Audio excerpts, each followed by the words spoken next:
I spent a fair bit of time out in the middle of this ground, and I always thought the best place to watch was from behind the stumps.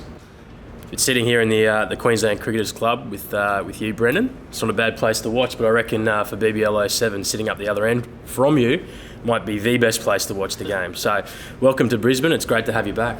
Thanks, Harts. Yeah, it looks good. A couple of 4Xs up here, and the Cricketers are going to be perfect spot. But no, we look forward to it. Actually, really excited about the season ahead. I think we've got a slightly more mature squad as well this year. Guys, we got some games into guys last year, and you got some big expectations for us this year. Yeah, and going into any tournament, players are competitive. The main reason you're out there is to win. Last year, a little bit short, semi-finals. Obviously, the plan this year is to go bigger and better. Yeah, look, we were close last year. That Super Over, you can go either way with that. But what I was most delighted with was the style of play, the way that the guys, they gravitated towards both Dan and Bondi and myself, our ethos, I guess. And I think it marries up nicely with what the Heat as a franchise are trying to do off the field as well. So there's a real consistency with I guess, our soul of what we're trying to be as a cricketing franchise. And that's all you can ask for, a consistent style of play which your public and your fans can resonate with and can enjoy. And what we're trying to achieve is aggressive cricket, trying to hit sixes with the bat, trying to take wickets with the ball and be as dynamic as you can in the field and do it with a smile on your face. And I thought last year we did that. We didn't quite get the lollies, but at least we made some strides, and hopefully this year is a year we can take another step. And you've only just flown in, very, very fresh back to Brisbane, but big news, re-signed, extended the contract, and you've travelled all around the world, played in all sorts of different places, but there must be something about Brisbane, second home almost. Yeah, well, I love being a part of the Heat. I think Brisbane itself is a great place to be. Obviously, you get the opportunity to play in front of full house at the Gabba, bat on what I think is the best cricket wicket for T20 in the world. But also, the Heat for me, just everything how I like to play the game of cricket marries up with the same values that the Heat have, and also for me a bit of family as well. Like my wife's from Lismore, so she's not too far from here, and it's a great opportunity for us to spend 6-7 weeks a year over here and just invest some time in the other side of the family and just really sink our teeth into, I guess, Australian or Brisbane lifestyle. You well known throughout your career, I guess, for your attacking style with the bat, but also as a captain, and you talk about that's the way that the Heat want to play. Can you give us a bit of an idea about the origins of where that came from? You developed it through your career, right down to the very last Test match you played, and it was something that was synonymous with your name. How is that? Where did that originate, and how do you keep trying to perpetuate that in all the different teams you play for? Yeah, look, it's a really good question because there's probably no real definitive moment. I think it was just it evolved over the course of my career. I think, if I look back to the early stages of my life when I started, playing cricket, to me it was always about you're trying to hit the ball, you're trying to take catches, you're trying to take wickets when you're in the backyard or you're playing, in your hallway. And I think over time, you kind of lose that a little bit because you start fearing, what if that doesn't work out? Am I going to get dropped? Am I going to feel the wrath of the coach or the public or whatever? And you start to lose a little bit of the innocence of why you started playing the game in the first place and why it was always fun. And I guess I was lucky enough that because I played for a long period of time, I was able to almost come full circle. And then I got that youthfulness and that enthusiasm back, and I just wanted to really play the game for the same reasons that I started playing. And I said, I wrote a book not long ago, and I said in the book, like when you're young, you wake up in the morning on a Saturday, you pull back the curtains and you hope like hell that it's not raining. Whereas a lot of the time during your cricket career, I think, because of the pressures, you pull back the curtains, you kind of hope it is raining. And so I just tried to get back that enjoyment of playing the game, and to me that was always played in an aggressive manner. And so now, as a guy who's been around for a while and is leading teams around the world, or having the ability to be involved in leadership of teams, you want to give guys freedom. And I think you see the way that a lot of guys react. And I look back to last year and some of the young kids in our team, just a smile on their face that they were actually allowed to go out there and express themselves, and no repercussions as such about the results which they did, as long as they're trying to do the right thing and buy into that aggressive nature that we're trying to play, and that gives me the most amount of satisfaction. And I think it's quite a nice brand of cricket to play too. Yeah, I think it's a great point you bring up. It's players, when you first get on the scene, there's no expectations, so you do play with that flair and freedom, and then you start to have an understanding of what it's about, and you sometimes play within yourself. But how do you actually convey that message? So that's obviously a mindset that you've had, and it's become part of the DNA of your play and some of the teams that you are a part of. But how would you actually convey that message to a young Marnus or a young Matt Renshaw, who's he's going to have expectations? He hasn't been in the Test side. He's had a taste there. So those mental challenges that come along in the game, is it through your actions? Because obviously the crowd and players see it the way you play. It's very obvious the way you play. But do you also speak about it in the dressing rooms? What's the way you get that message through? Yeah, I think first and foremost you got to live it yourself. If you're going to preach it to everyone that you're going to play with this freedom, you can't go out there and be too hung up yourself. You got to get out there and try and express yourself as well, and also just I think emotionally be very controlled too, because I think there's so many ups and downs in this game, and you're going to fail more times than you succeed in T20. So you need to be emotionally very level, and I think once people realise that and they see that you are there, even if you miss out once, twice, 3 times during a season, they start to understand that the message that you are delivering, you're actually living yourself as well.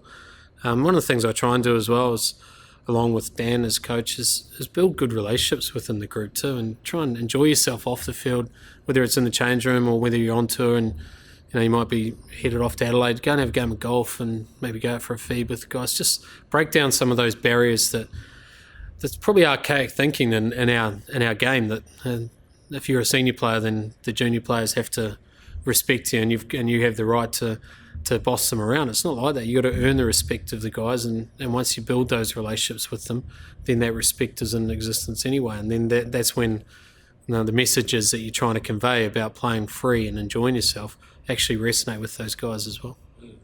So of those young guys, who have you got any expectations or any thoughts on who might do something special this year? Or we've got an overseas player who's coming in who's pretty special, and I know you rate him pretty highly. Who are you sort of thinking might, without putting any undue pressure on, but who are you hoping can really shine this season? Yeah, look, I think there's a few guys who played last year who will see them develop even more this year. I think Mitchell Swepson, he's obviously now representing Australia as well, but I think last year was a real breakout year for him.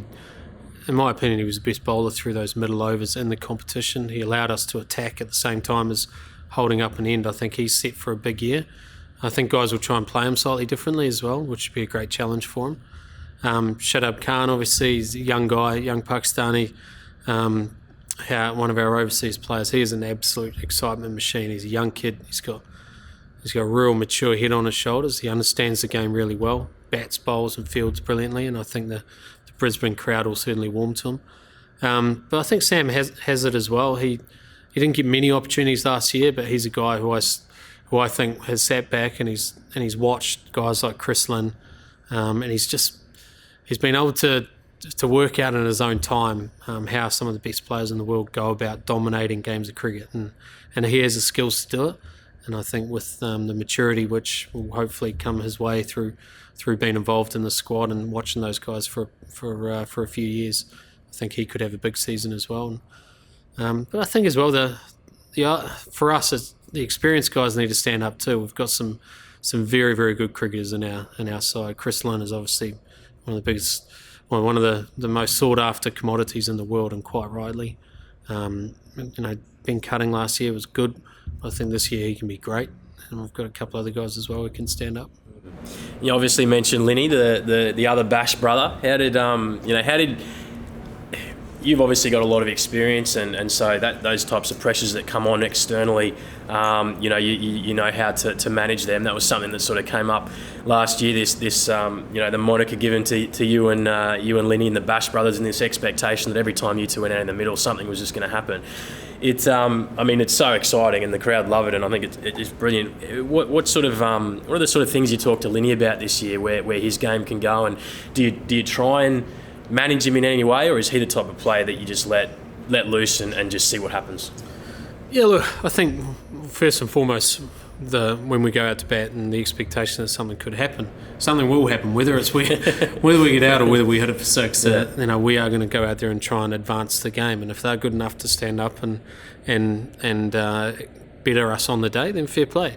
But you've got to back yourself with guys who play with that freedom, and we can turn games in a short period of time. So we've got to try and remain authentic to that.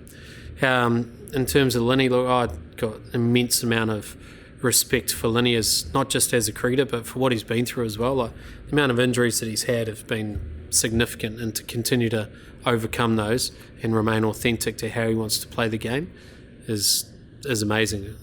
For me as well, as captain, he's a huge leader within the group. I lean on him a lot, both on the field and also off it too. He plays the game in an aggressive mindset, very similar to myself, and he has a deep affection for Brisbane and Queensland and the Brisbane Heat. So, he's a guy who is effectively the heart and soul of our lineup, and he's also maturing as a person. I think guys are looking to him more as someone they can confide in as a leader as well, rather than holding up on a pedestal.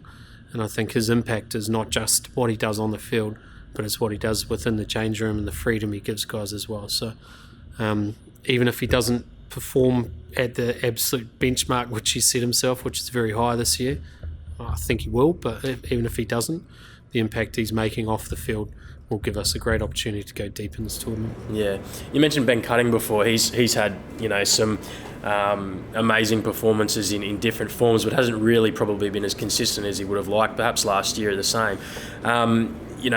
You've got some young bowlers. Is Cutsy going to sort of need to take on that sort of leadership role, or has it become more of a tactical thing about using bowlers in different ways? Because obviously you've got resources at your disposal as a captain, and sometimes you've got to be inventive, and you can only work with what you got.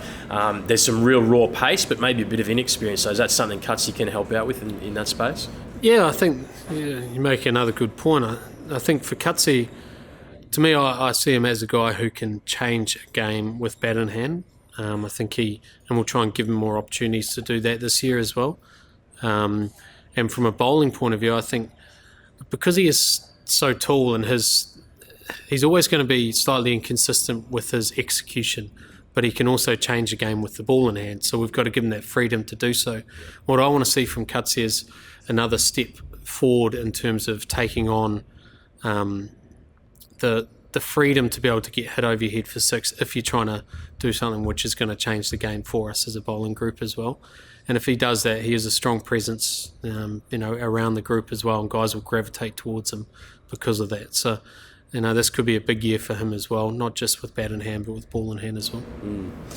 Do you coming into, say, your analysis of oppositions, is there particular players that you'll work your game plan around tactically? Do you tend to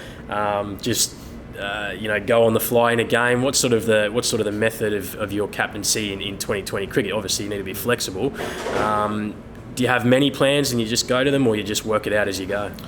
Well, I'm very, very lucky that I've got, I think, the best bowling coach in the world. I think Shane Bond, the guys that I've seen, he is outstanding in that role, and he's very meticulous, he's very well planned, very well researched, and but he also doesn't throw it down the throats of the guys as well. He gives them the information and then gives them an opportunity to digest that in their own way.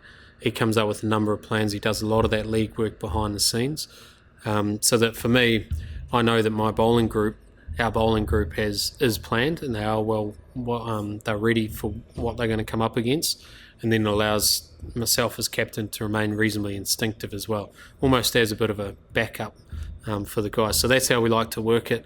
I think the bowlers like that too, because ultimately they're learning then too. I think you've got to learn to develop yourself. You've got to learn to coach yourself. You've got to learn to know what buttons you need to push yourself, so that as you develop as a cricketer and you go to these different teams and different environments, you're self-sufficient in how you go about it. And that's the environment you try and create. So the last thing they need is me telling them exactly what I need them to bowl in each ball, because then you're robots, you're not learning, and that's not the environment you're trying to create, especially if you're preaching a free and or a carefree environment that wants to play aggressive cricket. So you're very lucky with the sports staff we've got, and Dan as well, obviously, very intelligent man, not just because he wears glasses, but because he's he's a very, very intelligent man and an excellent coach, and we've got a good support staff that help out those bowlers behind the scenes. Can you tell us a little bit more about Dan's coaching style? You're very laid back when the pressure's on, very well planned, gives guys freedom, very consistent with his messages as well. Trainings are always about servicing what you need yourself to be able to be ready for a game. He's built a good support staff around him, one that he has total confidence in as well, which I think's essential for a coach, especially a T20 coach or a franchise coach. And a guy who's obviously been a part of the heat, so he understands what it is that drives the Queensland or the Brisbane culture. And he's been outstanding. I love working with him. He's a very good friend of mine as well, but we also have a robust relationship which we can debate the merits of either one's point and come up with what is right for the team, and make the decision and then make it work. And you obviously were involved with the Heat from the very start when the Big Bash League was launched. I know I've got some pretty vivid memories from that clash at the SCG early on, and Brett Lee and that sort of stuff. And I think one of the values of Queenslanders and certainly the Brisbane culture is about that toughness and copping one and telling our physio, no, I'm sweet, I'll get back out there, and going back out and continuing to bat. I think everyone got a great insight into obviously the way you play, and one of those characteristics that you have. But how have you seen the actual T20 game, and probably more so the Big Bash League, evolve since BBL 1? I mean, we know from TV ratings and from crowds and just the entertainment factor, number one, the cricket itself just gets better and better. What have you sort of seen in that time, over that sort of period where it might have changed? Yeah, look, it's been an amazing journey really for a tournament which is still pretty young when you sort of think of major tournaments around the world, but the impact that it's had, I think the franchises have got a real identity about them. I think, when you play Perth, you know how Perth are going to play. When you play the Stars, you know how they're going to play when teams play against us. And I think that's very hard to get in a short space of time. And I think, for me, the Big Bash is the greatest competition, T20 competition in the world, because the schedulers allows guys to be able to be at their best for every game. There's a little bit more space in between games than some tournaments around the world. You're playing on great wickets, you're playing in front of big crowds. The production of the competition is outstanding as well. And it's celebrated. You turn up and for 6-7 weeks, you are part of a carnival. And the enthusiasm that gives you as a cricketer, and the positive vibes that it gives you to go out there and play your best, it drives you to better performance because there's such a positive environment to be around. And I take my hat off to the guys who have been instrumental in the development of the Big Bash over a short period of time, because it could have been just another T20 league, but they've made it what it is today, which is just incredibly significant. And you play a number of different T20 tournaments around the world, so you reckon the Big Bash League is the best going around? Yeah, I think it is. Look, the IPL it's different because you got 4 overseas players and you're playing in different conditions and big crowds, and that's a big show in itself. That's great to be a part of. But I think in terms of because of the schedule, I think as well, it allows guys to play a game, have a couple of days off, be fresh, be ready to go again, and then you play. So you're always playing at the top, the very sort of top of your performance. And I think the wickets help too. They're always very consistent, and because they're high-scoring games, they ask players to be free. They push the envelope. They also ask bowlers to have to find a way to go about it. Looking back over your international career, obviously, highlight after highlight, and so many things you could list along the way.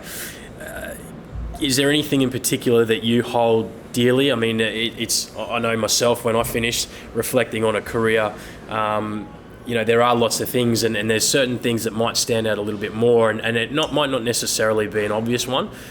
Is there anything looking back over your career that meant a little bit more to you than just a number or an achievement? Was there anything that stood out?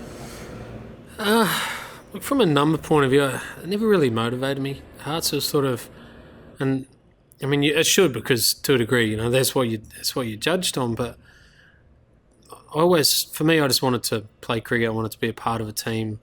I wanted to have a good time. The camaraderie was what got me into the game in the first place. and I always just wanted to try and go out there and take on games, if you know what I mean. And stats didn't, whether you average whatever you average, it just doesn't go on your gravestone. It's sort of, but people remember you for the person you were and the team man that you were, and that was how I always wanted to play the game. And I was very fortunate when I became captain that we went through a period of change, which I think we developed an environment where we had a group of people who played the game for with those same characteristics, and that was really special. And to be able to have been a part of developing that was significant for me. I love Test cricket. Some of the memories of Test cricket were absolutely brilliant. There's a couple of individual highlights, but for me, the greatest, what encapsulated, I guess, everything I wanted as a cricketer and to be the environment that I wanted to be a part of, the World Cup was absolutely amazing. The ride that we went on, it changed the perception of cricket in our country, and we'll see the benefits of that in years to come when those impressionable kids, 10, 12, 14 years of age, were captivated by what we were able to achieve in that World Cup. And yeah, we didn't win it, but kind of didn't matter. Like the way we played, the people we were, the values that we held strong, and the way that the country got on behind us and appreciated the cricket that we played and the people we were, that to me was the highlight of being involved over a number of years of cricket. Yeah, it's funny. I was sort of the thing that stands out for me, and I was always a big fan of watching the way you played. And I think when you have played a long time, you do understand what you're talking about, which is the numbers will come and go, and the different things will happen, but it's playing it true to yourself. And I think the finale to the Test career, just to me, was brilliant because it was sort of this, you became known for playing that way and taking on the Aussies and doing what you did in that last game with that fastest 100.